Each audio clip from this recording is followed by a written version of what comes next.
Last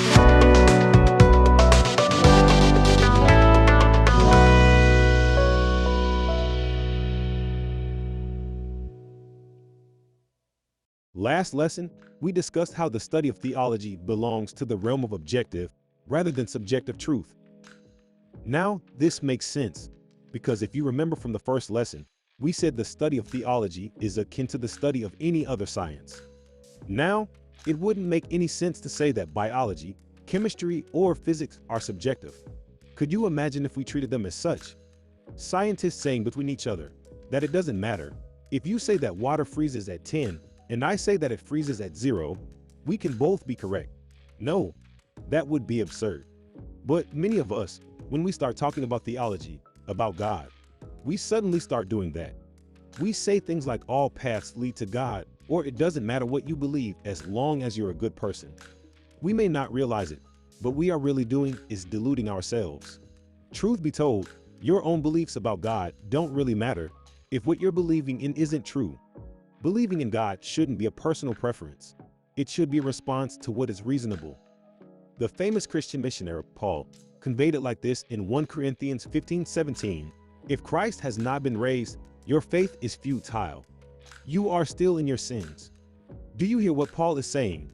He's saying that if Jesus didn't actually rise from the dead, then Christianity is objectively false and no one should believe in it. On the flip side, he's also saying that it doesn't matter if you don't like it or wish it weren't true. If Jesus has indeed been raised from the dead, then he is the Son of God, the rightful judge and king over everybody.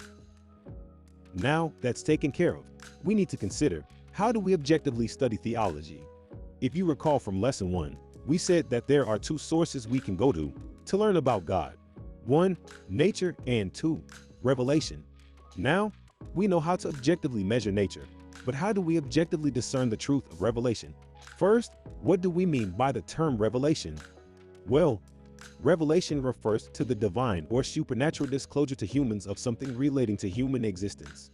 Now, just me reading that, it may sound to you that revelation is not very objective at all. I mean, how are we all supposed to discern whether or not an individual is really a messenger from God? Well, it's actually very simple. We ask for proof. If no proof is provided, then there is no reason to believe that they have spoken from God. So, what kind of proof do we need? Supernatural proof. They need to demonstrate that no natural explanation better explains the facts. Take, for example, Jesus' resurrection account, as told in the Bible. Naturally speaking, people don't tend to come back from the dead. So, if Christians can demonstrate that Jesus was seen alive after his crucifixion and that no natural explanations better account for it, then the only possible explanation is that God supernaturally raised Jesus, and that Jesus is an aforesaid messenger of God, and we must take heed of his words. Or take another example, predicting the future. The Bible, the Quran, and other religious scriptures contain many predictions about the future. Because God is meant to be all-knowing, then he should be able to foretell and shape the future to his will.